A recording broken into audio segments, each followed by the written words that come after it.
Gilakesla, Kirsten, Nugwaam, Jamie Bryant. It's been a pleasure to participate in your class so far. I speak to you as an uninvited guest from the unceded territory of the Comox First Nation, which I have the privilege to play, learn, explore, and raise my 4-year-old daughter on.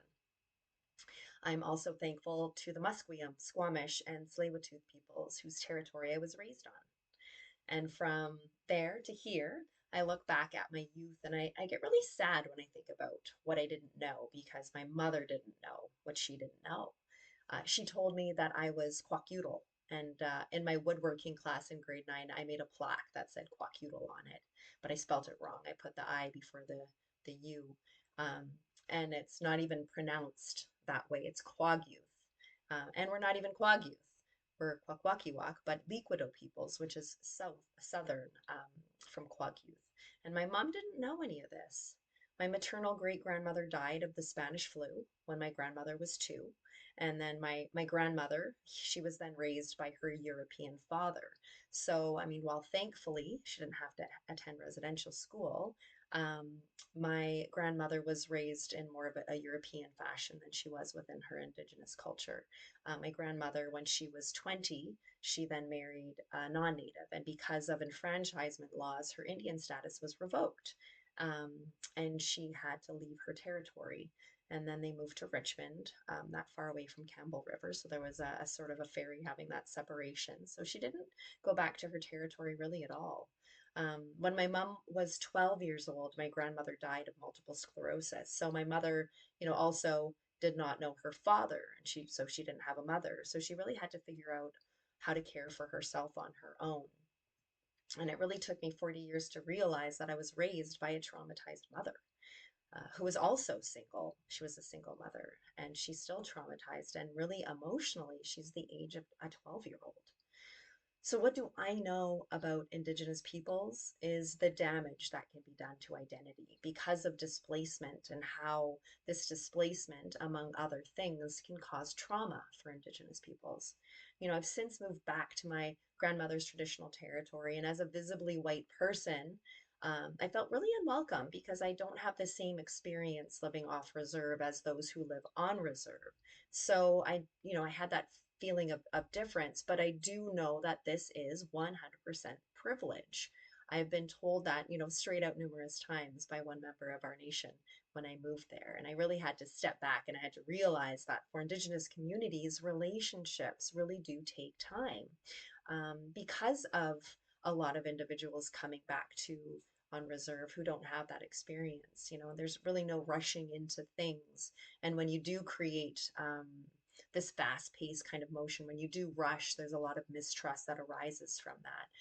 So these relationships are really number one for community. And, I do love this, but I do also find it very hard because I am a woman with attention deficit hyperactivity disorder. So I've received a lot of discrimination just based on like me as who I am. So it's really hard for me to build these relationships with people. I've struggled a lot in my Indigenous community because I have a really hard time getting close to people. But since writing this assignment, I've realized that we're all really coming from the same place. And I could have never seen this. I could have never seen myself and others and seen the situation, but now that I am conscious of it, I feel like I can take the time and really be the one to initiate relationship building and community. Like that one example of the one member in my nation who made it obviously that I didn't have the same experiences living off reserve as on. I had to take time also to heal from these comments. And I found that it was while in nature that I would think back to some of these relationship encounters, and I really used nature to ground me and give me perspective. And it wasn't really until recently that I learned about Indigenous ways of knowing, being, and doing. And I kind of wonder, is this innate? I don't know, but I've always been able to see that link, be able to see that web of interconnectivity. And more specifically, I knew that my words and my actions affected others, and that my thoughts and my beliefs, my morals and values, and how those came through, it also affected others, even though I couldn't see it.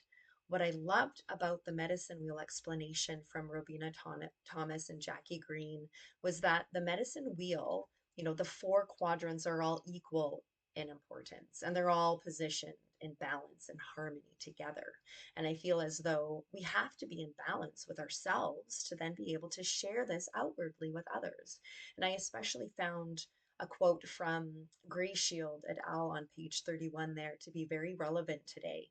I quote, "It is incomprehensible to assert that the life conditions of one group of people on one side of the world does not impact the life conditions of another on the other side of the world."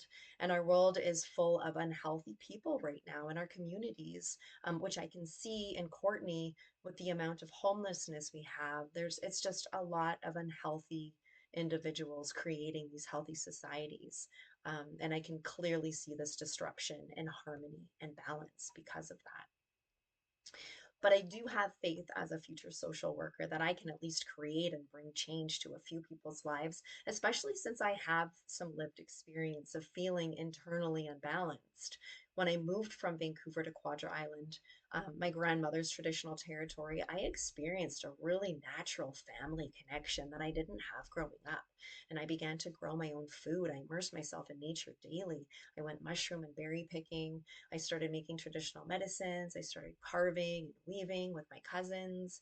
I was able to let go of this colonialized mind and find those pieces of my web in community and in nature and in land and connect to the spirit world where I spoke to and I really felt my grandmother and my great grandmother's presence while I was among nature. And having this personal experience and then including the learnings from these past 3 weeks, they were really meaningful to me as I navigate being an Indigenous woman who is visibly white entering the social work field. I had two key points of learning for week 2. The first point was truly remembering the damage that social workers caused to Indigenous families in the past. From Blackstock's reading this week, she reminded me that social workers were actively involved in placing Aboriginal children in residential schools up until the 1960s. And as a future social worker, I intend to think critically whether what I'm doing now will be healthy for a child, an adult, a family, a community in 40 years' time. And I have a 4-year-old daughter. So I feel that it's somewhat similar to being a mother in that, I mean, I guess a conscious and responsive mother, really, where I'm doing what I think is best for the future of my child and the future of society at the same time. I want her to be a contributing citizen member, to have care, to have respect. And this is how I think when I raise and assist her in navigating the world. Another key learning for me came from Kim in our small group discussion.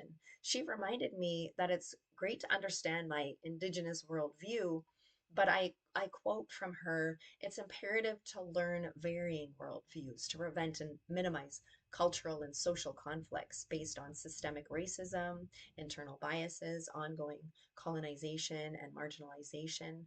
And so while I might carry, and we might carry this learning as to this Indigenous worldview being very healthy and important, and I feel like I do carry that. I really thought about it and the need that I should be understanding worldviews of others to gain perspectives. I will have this as a starting point in working with future clients, whoever they may be. I really enjoyed week three's readings on racism. I had initially started with 3 key learnings, but then I quickly realized that they're all intrinsically connected, which I think is most likely the point and what you're looking for, which is great. My first learning was from Allen and Smiley and the rippling effects caused by colonization, from racism, for domination, to trauma, to stigma and stereotyping of Indigenous peoples. It's a vicious cycle because while we started with racism, paternalistic policies and unequal treatment, we're forgetting about how and why it all started. And it's because of that, and we just keep perpetuating this cycle. I thought that was um, very interesting in seeing that aspect. And then also, another learning is the relation to the gendered impact of colonization on Indigenous women. I had researched this previously, working on a paper for Bill C-31, but what really stood out to me this time was health implications.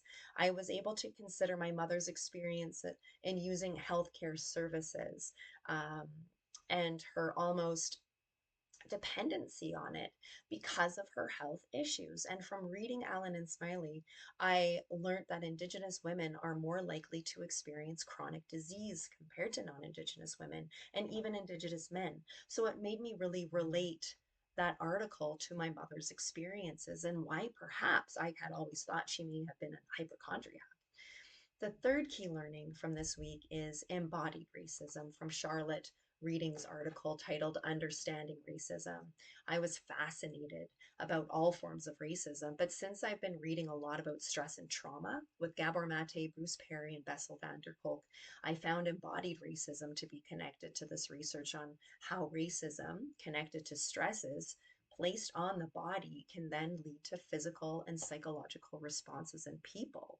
And I found the connectivity between forms of racism to be really important, and that we can't look at one form of racism without understanding or seeing another. And an example was embodied racism with structural racism. And I quote Collins and Williams from Reading's article in saying, the social isolation and residential segregation of structural racism is experienced in the body as physical and psychological pathogens, such as increased rates of chronic disease and mental health challenges. That was page 6. My grandmother died of MS, and here my mom has um, tons of these medical issues. And I really considered that in my personal life. Um, my mother also experienced discrimination and racism as well as those traumas, and how that may have contributed, as I said, to her having, some stomach cancer, breast cancer, diabetes, and thyroid issues. So then heading into week 4, I had 4 key learnings to take away. I really loved this week because I found that there were specific tools that I could actually take away into my social work practice for future. The first key learning was from Allen and Smiley, who expressed research that suggests if an Indigenous person has a positive perspective on self and for Indigenous peoples in general, then this, I quote, mitigates the impact of discrimination on health. That's from page 30. And working with Indigenous peoples in future, I find this really important because I then have the ability to tell somebody and show somebody, like somebody showed me, that their identity and their culture is beautiful and hopefully mitigate some of the negative health aspects they could encounter otherwise. The first key learning, oops, I went to that. Second, Allen and Smiley discussed cultural safety and how cultural safety workshops look at power dynamics between healthcare professionals and their clients, and how this power could influence decision making in providing either safe or unsafe care. And a part of this is implicit bias of healthcare professionals. Quoted from Allen and Smiley is Stats, who says implicit bias refers to attitudes and stereotypes that occur unconsciously and inform our thinking, beliefs, and behaviors. That was from page 41. And I really believe that being conscious of anything is really, it's the first step in creating greater change for self and then for others. My third learning comes from Audre Lorde and the uses of anger, women responding to racism. And this was a reading I really needed to experience. I think back to my own household as a child when I knew the comments that were coming from my parents were wrong. I have anger, and this reading encouraged me to use this anger as empowerment for change. In week 3, Allen and Smiley refer to Matheson, who says, it is silence, which is the greatest shame of all. That is white privilege, and that you even have an option to stay silent. Matheson continues that it is this silence which is complicit in allowing the situation to continue.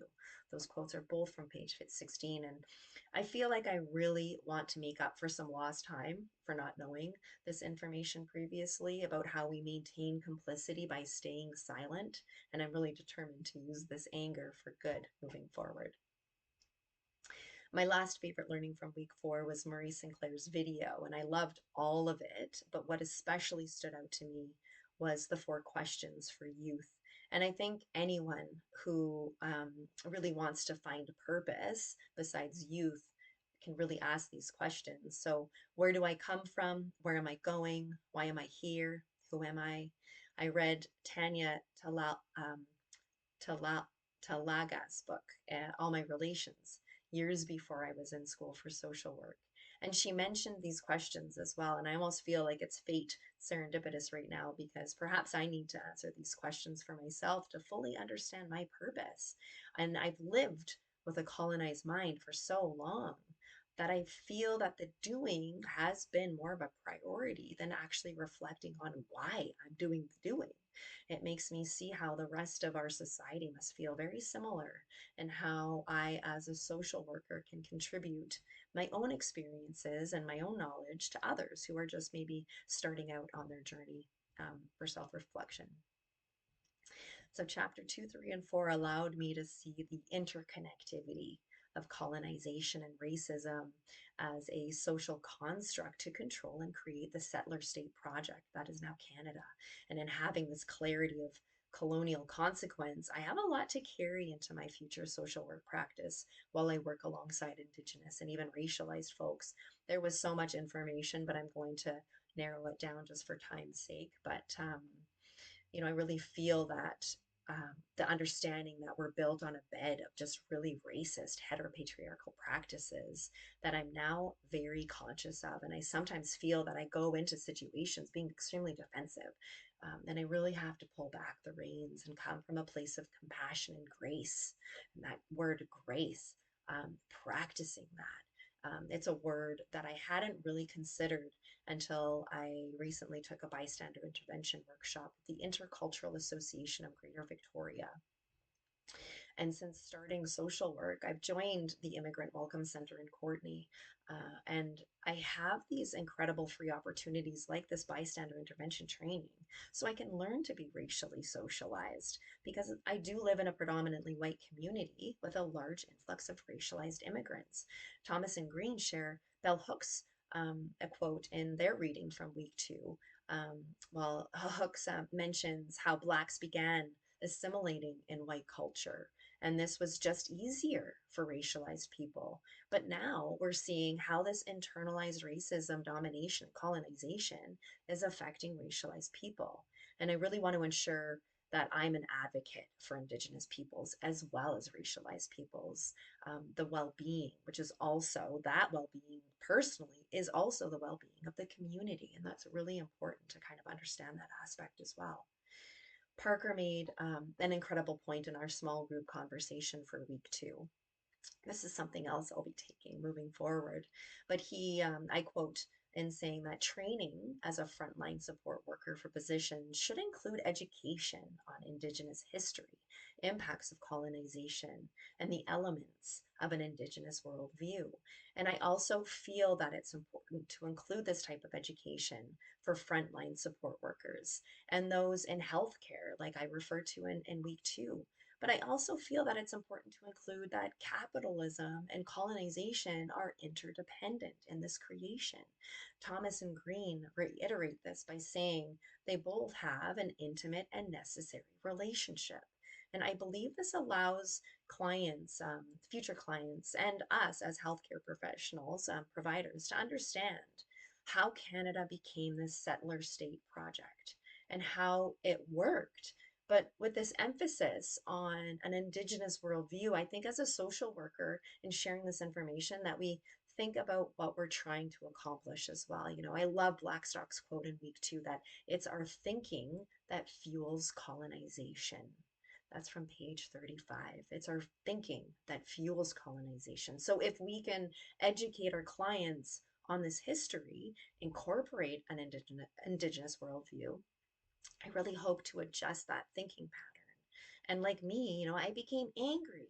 So if this happens to one of my Indigenous clients, I want to show them the way of Audre Lorde and that with anger comes empowerment to change. And I think that this is what makes me most excited about my future social work practice.